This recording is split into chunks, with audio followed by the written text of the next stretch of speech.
Bismillahirrahmanirrahim.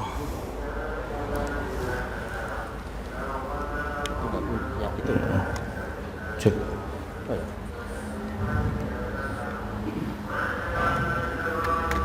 Bismillahirrahmanirrahim. Assalamualaikum warahmatullahi wabarakatuh. Alhamdulillahi wa kafa. Allahumma salli wa sallim wa barik ala sayyidil Mustafa wa ala alihi wa sahbihi ahli sidqi wal wafa. Asyhadu an la ilaha illallah wa asyhadu anna Muhammadan abduhu wa rasuluh. Allahumma salli wa sallim wa barik ala sayyidina Muhammadin wa ala alihi wa sahbihi ajma'in. Amma ba'd. Ya Rabbi bil Mustafa balligh maqasidana waghfir lana ma madha ya wasi'al karami ya Rabbi.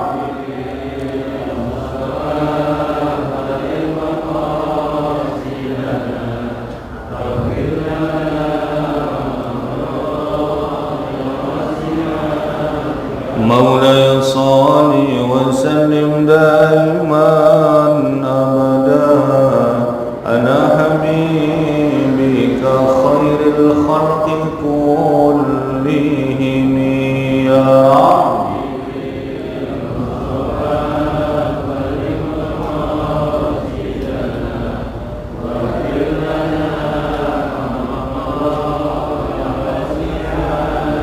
هو الحبيب الذي ترجى شفاعته لكل هول من الأهوال مقتهم يا ربي. مصطفى بلغ مقاصدنا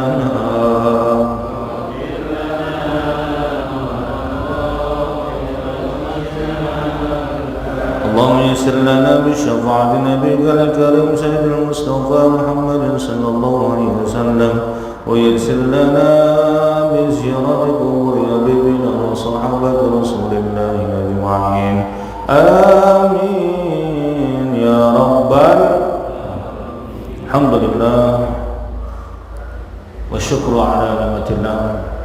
Pada pagi hari ini Allah Subhanahu wa taala izinkan dan takdirkan kita untuk bisa hadir bersejenak setelah melaksanakan salat subuh berjamaah dalam rangka thalabul ilmi. Mudah-mudahan Allah Subhanahu wa taala menitipkan kepada kita ilmu yang bermanfaat, ilmu yang bisa menyelamatkan kita dunia akhirat, serta ilmu yang bisa menuntun langkah kaki kita menuju ridho dan surganya Allah Subhanahu wa taala. Para jamaah sekalian yang dirahmati Allah Subhanahu wa taala, melanjutkan kajian pekan bulan yang lalu, yakni penyesalan manusia yang akan dialami setelah kematian. Kemarin kita sudah bahas bersumber dari Quran surat Al-Munafiqun surah ke-63 di ayat yang ke-10. A'udzubillahi minasyaitonirrajim. Wa anfiqu mimma razaqnakum min qabli an ya'tiya ahadakumul maut fayaqula rabbi laula akhartani ila ajalin qarib fa'asaddaqa wa akum minas shalihin.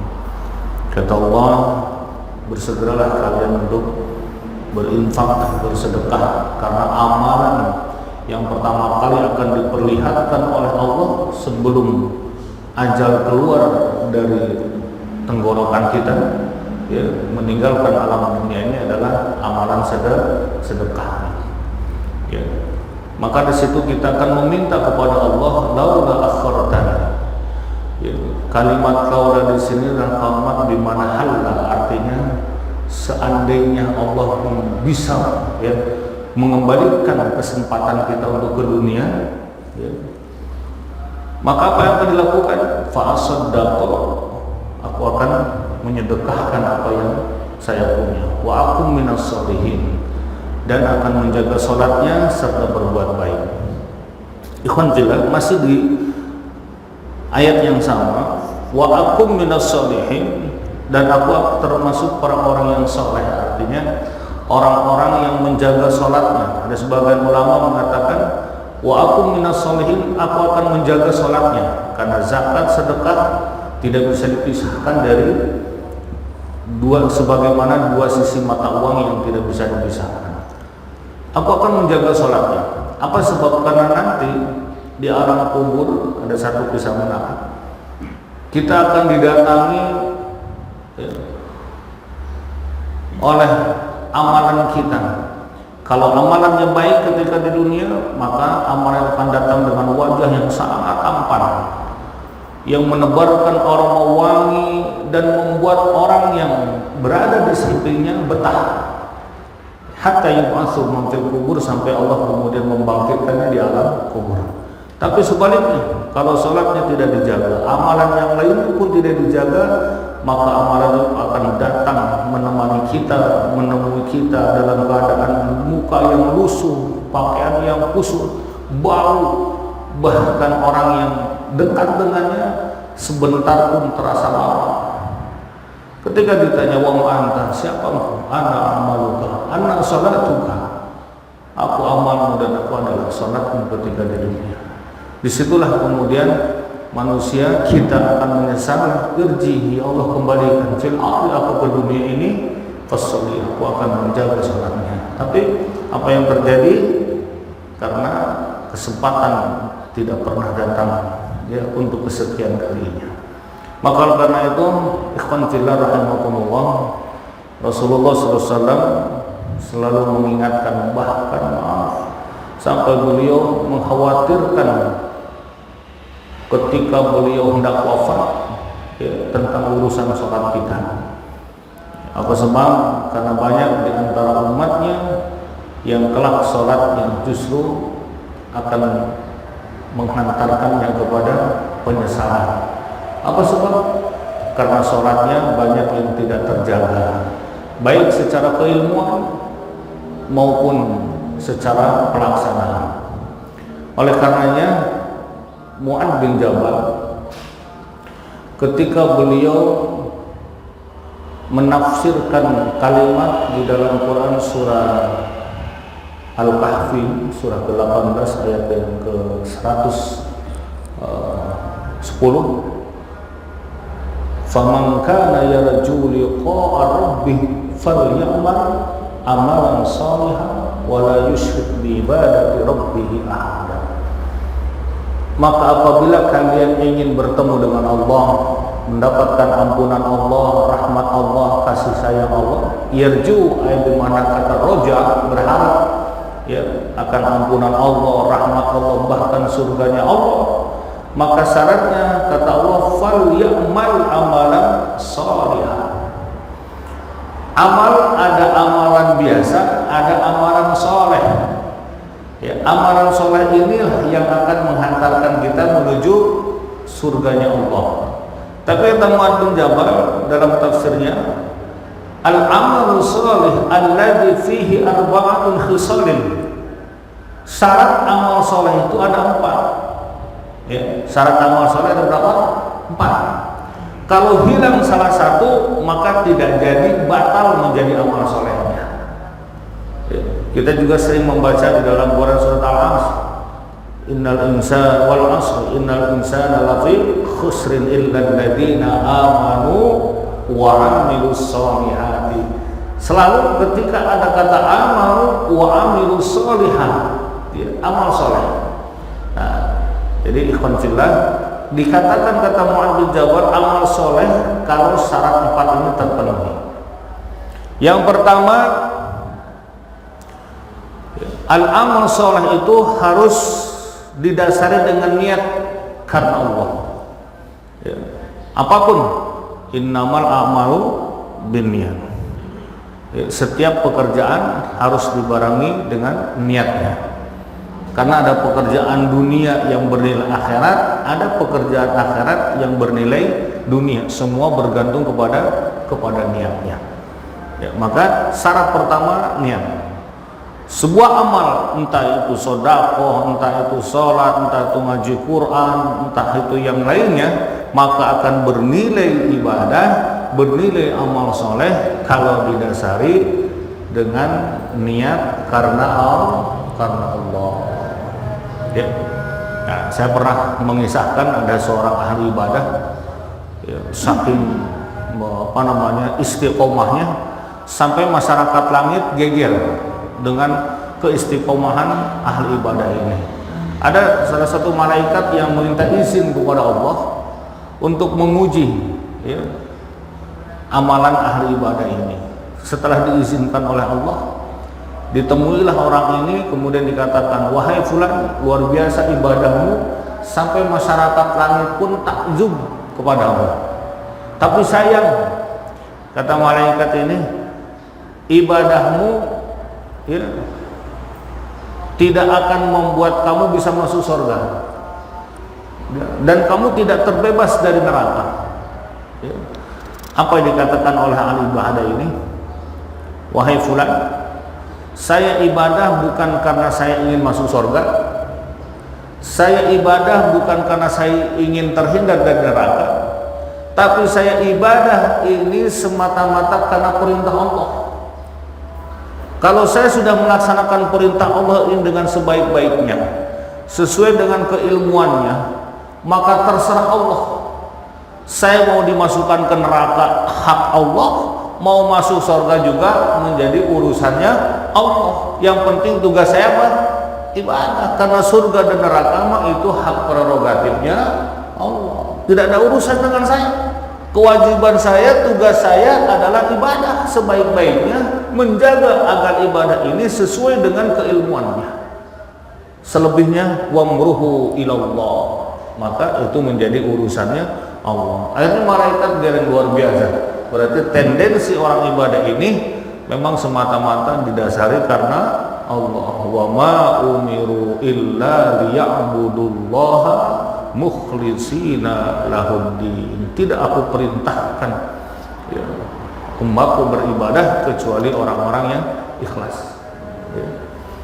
Kemudian yang kedua, syarat amal soleh itu, syarat amal menjadi amal soleh yang bisa menghantarkan dan menjadi wasilah Allah memasukkan ya, hambanya ke dalam surga adalah dengan ilmu. Amal kalau tanpa ilmu menjadi sia-sia. Ilmu tanpa amal juga menjadi tidak berfungsi. Maka ilmu yang diterima, ilmu yang dipelajari, amal yang dilaksanakan harus berdasarkan keilmuan. Ya. Apa sebab? Karena kalau kita berbuat melakukan suatu amalan tanpa didasari dengan ilmu, maka menjadi sia-sia ibadah kita. Termasuk urusan sholat. Nah, kenapa Rasulullah SAW mengulas? Beliau kemudian mengkhawatirkan tentang urusan sholat karena banyak diantara umatnya yang sholatnya nggak pakai ilmu, hanya sekedar ikut-ikutan, dan itu memang digambarkan oleh Allah Subhanahu Wa Taala dalam Quran surat Maryam ayat 59. Fakhalafa min ba'dihim khalfun adha'us shalah wattaba'us syahawat fasawfa yalqawna ghayya. Maka Muhammad, kata Allah, kelak setelah engkau tiada, engkau sudah wafat, engkau sudah meninggalkan alam dunia ini, maka akan ada generasi-generasi berikutnya ya, sesudahmu, yakni generasi yang adha'us shalah, menganggap enteng urusan sholat. Kalaupun dia sholat, wattaba'us syahawat, dia sholatnya pakai nafsu, bukan pakai ilmu. Jadi sholatnya ikut-ikutan saja, sholatnya sekedar menggugurkan kewajiban. Makanya Rasulullah SAW ya, menitik beratkan ada 4 kesalahan yang fatal yang sering dilakukan oleh umatku di dalam sholat. Yaitu yang pertama, la yutimmu ruku'aha wa sujudaha wa qira'ataha wa tasbiha. Di 4 inilah yang sering terjadi rusaknya sholat seseorang. Yang pertama dari bacaan Fatihahnya. Ya. Nah, sering orang di dalam sholat mewasolkan Fatihah. Ini rusak sholatnya. Ya. Ya, walaupun tidak sampai membatalkan sholat. Karena ada satu hadis, man la yutimmu qira'ataha fi shalah ya hidajun. Barang siapa yang tidak sempurna bacaan Fatihahnya di dalam sholat, maka tidak sempurna juga pahala sholatnya, rusak juga pahala sholatnya. Ya, makanya orang yang mewasalkan Fatihah disebut oleh Nabi adalah orang yang ya syarqus shalah, yakni pencuri salat. Ya. Maka mustahabnya, sunnah yang sangat ditekankannya, sekali lagi ini mengulang, bahwa membaca suratul Fatihah khusus di dalam salat, kalau di luar salat silahkan ya, khusus di dalam salat, waqfun ala kulli ra'si ayah, yakni diwakafkan atau berhenti di setiap ayatnya. Mau salat wajib ke, mau salat sunnah ke, mau salat berjamaah ke, mau salat di rumah ke, mau salat dalam keadaan jahar ke, mau salat keadaan sir, Fatihah di dalam salat la tasilu Fatihah, tidak diperkenankan untuk diwasalkan. Apa sebab? Yang kedua, karena di situ ada hak Allah untuk menjawab Fatihah kita, dan disitulah bentuk komunikasi kita dengan Allah di dalam salat. Dulu saya waktu zaman jahiliyah begitu Pak, senang mewasalkan Fatihah cepat. Ternyata itulah yang membuat kata Nabi banyak sholatnya rusak, ya pahalanya. Sah sholatnya sah, tapi rusak. Gimana? Kalau rusak tidak ada yang bisa diandalkan kita di hadapan dia. Sampai Rasul bilang 3 kali hidajun, rusak sholatnya. Allah Akbar. Itu yang membaca Fatihah, apalagi yang tidak membaca Fatihah di dalam sholatnya. La sholata liman lam yaqra'u bi Fatihatil kitab. Ya, tidak ada sholat ya, bagi orang yang tidak membaca suratul Fatihah. Kemudian yang kedua, rusaknya sholat seseorang itu di mana? Di ruku dan sujud. Kenapa ruku yang sujud ini banyak yang rusak? Karena tidak ada tumaninah. Ya. Padahal rukun sholat yang paling banyak itu ada di tumaninah, ada 4. Di empat keadaan. Yang pertama inda i'tidal, yang kedua pada saat ruku, yang ketiga sujud, yang keempat duduk di antara dua sujud. Tapi banyak orang yang kemudian ya tumaninahnya terabaikan. Ya, saya pernah ada mengikuti satu gerakan sholat. Ketika kita ruku, kita hanya dapat satu tasbihan. Ya, subhana rabbiyal azim wa bihamdi. Dia imam sudah bangkit, Allahu akbar. Ya, padahal kata Imam Nawawi, akmalu tasbih fi ruku wa sujud salatu marrah. Sempurnanya tasbih di ruku dan sujud itu minimal berapa? 3 kali. Itu pun masih dianggap orang yang malas, ditambah dengan doa apa? Subhanakallahumma wa bihamdika Allahumma gfirli. Ketika saya tanya, kenapa sampean baca tasbihnya cuma 1 balik? Kan gitu. Padahal 1 balik itu hanya untuk mendapatkan 1 rukun di dalam sholat. Maka ketika hanya 1 rukun di dalam sholat, sementara rukun tumaninahnya tidak didapatkan, maka hal ini akan membatalkan sholat kita. Nah, inilah yang akhirnya banyak sholat kita menjadi rusak setelah diperlihatkan oleh Allah. Ternyata kata Nabi, ada umatku yang sholatnya sudah 60 tahun. Sholat udah 60 tahun. Sholatnya saja berarti umurnya udah lebih dari 60 tahun ya. Tapi tidak ada satupun sholatnya yang diterima oleh Allah. Apa sebab? Karena sholatnya tidak sempurna. La yutimmu ruku'aha wa sujudaha, tidak sempurna. Masya Allah. Kita mau menuntut salat bagaimana kepada Allah? Maka sungguh wajar ya, bersyukur kita dengan dengan dimaafkannya kesalahan-kesalahan salat kita, itu sudah bersyukur luar biasa. Apalagi kalau sampai diterima, sampai dapat pahala, itu luar biasa. Dengan dimaafkan saja sholat kita, Masya Allah, itu luar biasa. Maka wajar ketika ada orang yang menuntut kepada Allah, ya Rabb, aina sholati ajro, di mana pahala sholatku? Ya, maka Allah kemudian mengambil pahala sholatnya seperti kain basah yang diuntel-untel, fadribu wajhika, kemudian dilemparkanlah ke muka orang tersebut. Nah, inilah yang kedua yang membuat sholat kita akhirnya sia-sia. Penyesalan itu kemudian akan terjadi setelah diperlihatkan oleh Allah ya tentang kondisi sholat kita. Allah. Makanya dulu Waktu dulu itu, waktu zaman Nabi, semua diperlihatkan oleh Allah ya, sebagai iktibar kepada kita. Pernah satu ketika Abu Bakar Siddiq radhiyallahu anhu ya, didatangi oleh seorang anak muda yang tergesa-gesa. Kemudian anak muda itu memohon, wahai Amirul Mukminin, ya, wahai Abu Bakar Siddiq, sudilah kiranya engkau untuk bertakziah kepada orang tuaku, ayahku yang sudah meninggal, ya, yang saat ini sudah dikafani, tinggal disolatkan. Ya. Maka akhirnya Abu Bakar Siddiq radhiyallahu anhu mendatangi tempat takziah. Ternyata memang si mayat sudah dikafani, ya, sudah terbungkus dengan kain kafan, tinggal disolatkan saja. Pada saat Abu Bakar Siddiq memimpin sholat jenazah, ya, kalau dulu kan nggak ada keranda ya, langsung saja tuh sholatnya. Ya. Maka sunnahnya kalau lagi sholat jenazah itu kerandanya dibuka, Pak. Jadi tinggal diperlihatkan.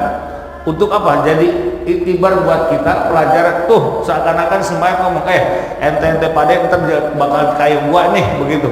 Makanya sunnahnya pada saat sholat jenazah keranda atasnya ya itu dibuka, Pak. Ya, diperlihatkanlah sama mayatnya ya.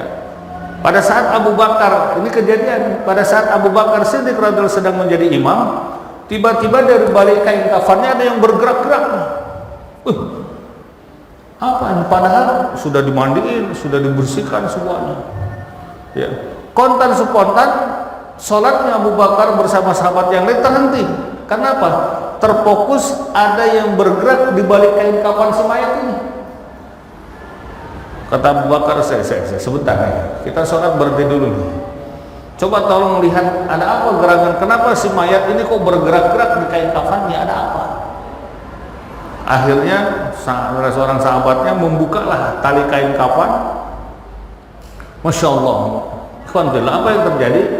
Ternyata di balik kain kafan itu ada seekor ular hitam yang sedang menggigit dagingnya, menghisap darahnya.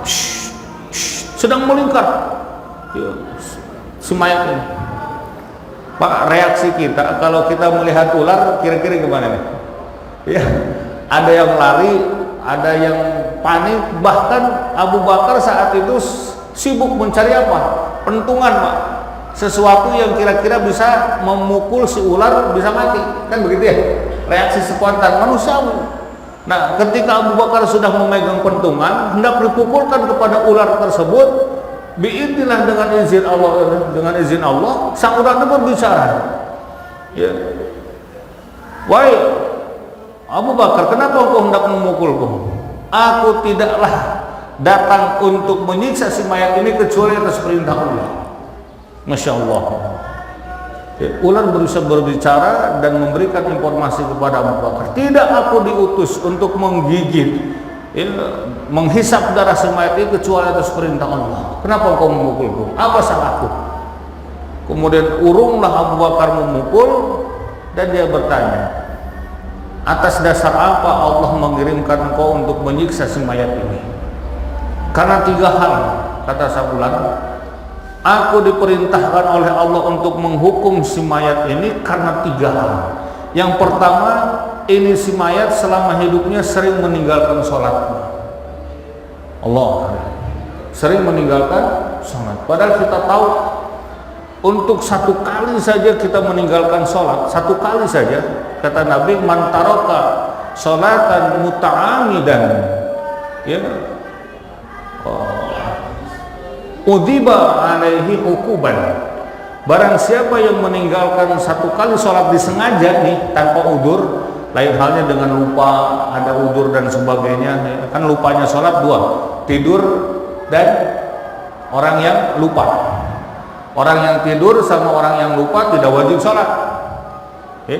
Maka kalau bapak ibu pengen cuti dari sholat, minta 2 ini ya, salah satu di antara keduanya, tidur yang lama atau lupa yang lama. Jadi orang lupa jadi orang gila berarti. Jadi orang gila atau yang tidur selamanya. Lihat Ashabul Kahfi 309 tahun beliau tidur, tidak diwajibkan sholat dan tidak mengqadha sholat kan gitu. Nah, oleh karena itu ikhwan fillah, satu kata si ular, orang ini selama hidupnya sering meninggalkan sholat, maka itu penyesalan di dunia Pak.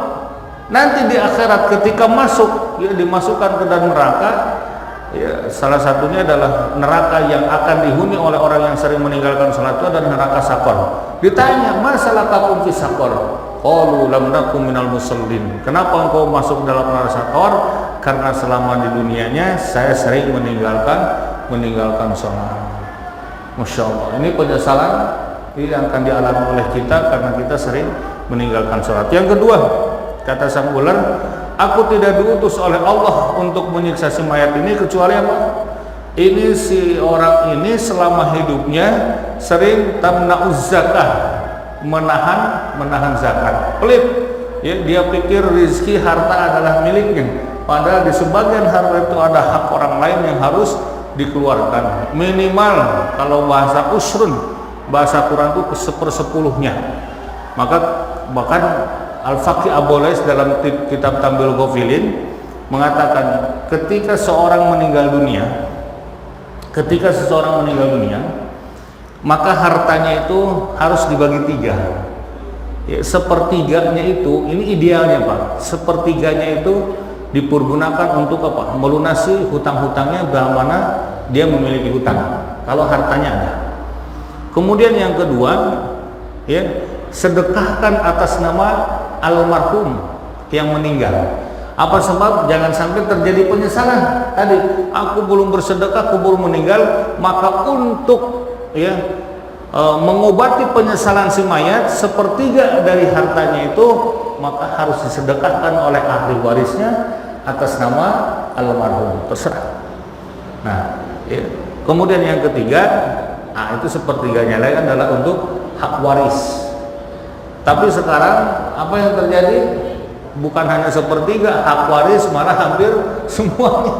Ya, semuanya jadi waris. Sementara kita yang ngumpulin, ya, dari pagi sampai malam bertahun-tahun tidak mendapatkan apa yang kita harapkan. Setelah kita meninggal dunia, yang terjadi malah harta itu menjadi rebutan, ya, ahli warisnya. Padahal Al-Faqih membagi tiga. Sepertiga melunasi hutang-hutang dan pemulasaraan. Sepertiga lagi sedekahkan atas nama almarhum agar tidak ada penyesalan lagi bagi si mayat, ya, ketika dia menghadap Allah. Dan yang sepertiga lagi itulah untuk dibagikan ke ahli waris. Masya Allah. Ini udah diatur Pak, tapi sekali lagi, ya, kebanyakan kita umumnya adalah menjadikan semua harta peninggalan itu menjadi hak ahli waris. Kemudian yang ketiga, kata si ular, tidak aku perintahkan, ya, tidak aku diperintahkan oleh Allah untuk menggigit dan menghisap tubuh si mayat ini kecuali, ya, yang ketiga, ini selama hidupnya si mayat ini sering meninggalkan nasihat-nasihat agama, ya. Jadi kalau ada pengajian jauh, diingetin sama temennya yang baik-baik, ya, malah sewatan dia, kan gitu ya. Padahal tugas kita watawasau bil haq watawasau bis sabr. Saya ingat kisahnya Syekh, ya, Hasan Basri, ya, ketika beliau pulang, ya, mengajar malam-malam Pak, beliau melihat ketika sampai lewat sebuah kuburan, dilihat ada sosok bayangan yang melintas masuk ke area kuburan. Dia pikir ini orang jahat nih, kata Syekh Hasan Basri. Kemudian Syekh Hasan Basri mengamati siapa orang ini.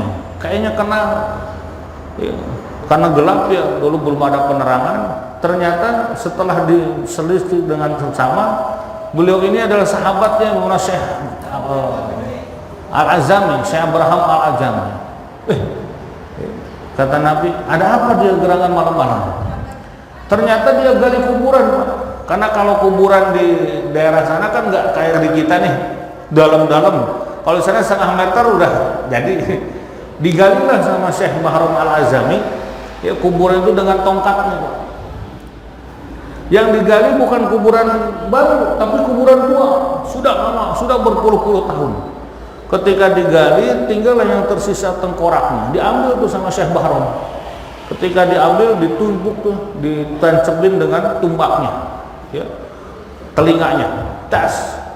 Ketika dituncep dengan tumbaknya Syekh Bahrom, ya, kepala ini, ya, tongkatnya Syekh Bahrom tidak tembus, mental, tas, 3 kali tentang. Akhirnya apa? Si kepala ini dilemparkan oleh beliau. Apa dikatakan? Kepala tidak berguna. Puas, buang. Kemudian dia gali lagi kuburan yang kedua. Dia ambil lagi tengkoraknya, ditusuk lagi. Kali ini tongkatnya masuk telinga kanannya, tapi tembus sampai telinga kirinya. Ya, dicabut lagi oleh Syekh Bahrom, dilempar lagi kepala itu keluar. Puas. Sampailah ke kuburan yang ketiga, digali lagi, diambil lagi tengkoraknya, ditusuk lagi tuh sama tongkatnya. Kali ini masuk kuping kanannya, tapi mandek di tengah.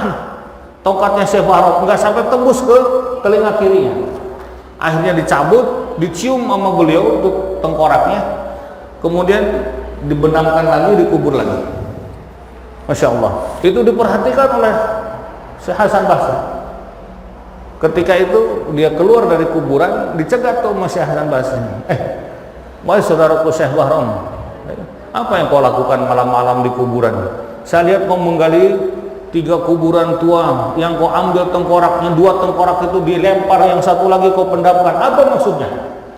Kata Syekh Bahrom, aduh, saya pikir tidak ada yang melihat, ternyata ada yang menyaksikan. Saya hanya ingin membuktikan, kata Nabi, ya, ketika seseorang, ya, mendengar nasihat, maka ada 3 kelompok manusia saat itu, dan ternyata 3 kelompok itu saya buktikan di alam kubur benar. Yang pertama adalah orang yang kepalanya tidak tembus ketika aku tusuk dengan tongkatku. Dialah orang-orang yang selama di dunianya tarkun nasihat, jauh dari nasihat, tidak mau mendengarkan nasihat-nasihat agama. Hidup sakarapnya dewek, terserah, isma syita, ya, semaunya saja. Diingetin salah, ya, malah yang ngingetin yang disalahin. Ya, udah nggak usah ngurusin saya, kamu saja. Ya, urusan saya. Masya Allah. Ya. Yang kemudian yang kedua, orang yang tembus itulah orang yang dengar nasihat di kuping kanannya, tapi keluar kuping kirinya. Artinya nasihat dia datangi, majelis ilmu dia datangin, tapi tidak diamalkan apa yang dia dapatkan dari majelis tersebut. Walhasil dia tidak mendapatkan manfaat dari apa yang dia lakukan. Kemudian yang ketiga, ya, maka saya lempar tengkorak itu karena itu termasuk tengkorak yang tidak berguna. Yang ketiga terakhir adalah tengkorak yang aku tusuk dengan tongkatku, tapi sampai tidak tembus ke telinga kirinya. Dialah orang yang selama hidupnya dia dengar nasihat, kemudian dia fikir dan diamalkan dalam kehidupannya. Itulah tengkorak yang menyelamatkannya, ya, nasihat yang menghantarkannya menuju ridha Allah Subhanahu wa taala. Ikhwan fillah rahimakumullah, mudah-mudahan, ya, kita termasuk orang-orang yang diselamatkan oleh Allah sehingga tidak ada lagi penyesalan yang akan kita ratapi, ya, di dunia ini, ya, karena Allah dan Rasulnya sudah memberitahu kepada kita caranya. Mulai perbaiki, ya, ibadah kita, sholat kita, ya, perbaiki aktivitas amalan kita agar amalan kita senantiasa bernilai dan menjadi amal soleh di sisi Allah Subhanahu wa taala. Dan syarat yang kedua terakhir sebagai penutup, ya, kata Mu'adz bin Jabal, amal itu menjadi amal soleh, yang pertama adalah niat, yang kedua ilmu, yang ketiga ikhlas menerimanya, ya, seberat apapun, ya, itu perintah, ya, kita terima dengan keadaan ikhlas tanpa ada penolakan. Dan yang keempat, sabar menjalankannya. Ya, 4 syarat inilah yang amal itu akhirnya menjadi amal soleh. Mudah-mudahan manfaat, mudah-mudahan Allah Subhanahu wa taala takdirkan dan izinkan kita menjadi orang-orang yang diselamatkan oleh Allah Subhanahu wa taala dan dijadikan akhir kehidupan kita menjadi akhir kehidupan yang diberikan kesempatan untuk bisa bertobat atas segala dosa dan segala kemaksiat kita, dan mudah-mudahan Allah jadikan kita orang-orang yang husnul khatimah. Amin ya Allah ya rabbal alamin. Allahumma shalli wa sallim wa barik ala sayyidina habibina syafiina wa zuhrina wa maulana Muhammadin wa sallim wa radiyallahu tabaraka wa ta'ala an kulli sahabati rasulillahi ajma'in. Bismillahirrahmanirrahim.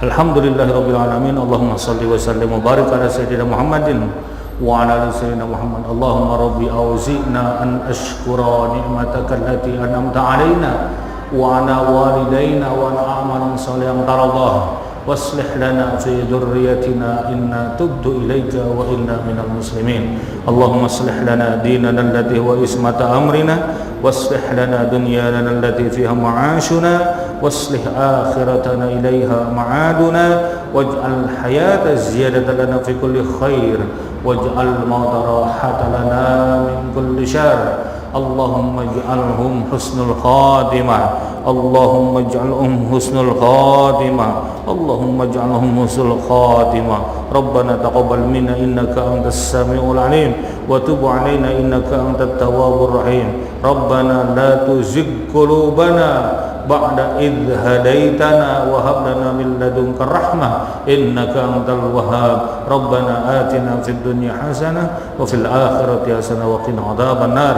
Wa sallallahu ala sayyidina Muhammadin wa ala alihi wa sahbihi ajma'in. Alhamdulillahi rabbil alamin. Subhanallah wa bihamdihi subhanakallahumma wa bihamdika asyhadu an la ilaha illa anta astaghfiruka wa atubu ilaik. Assalamualaikum warahmatullahi wabarakatuh.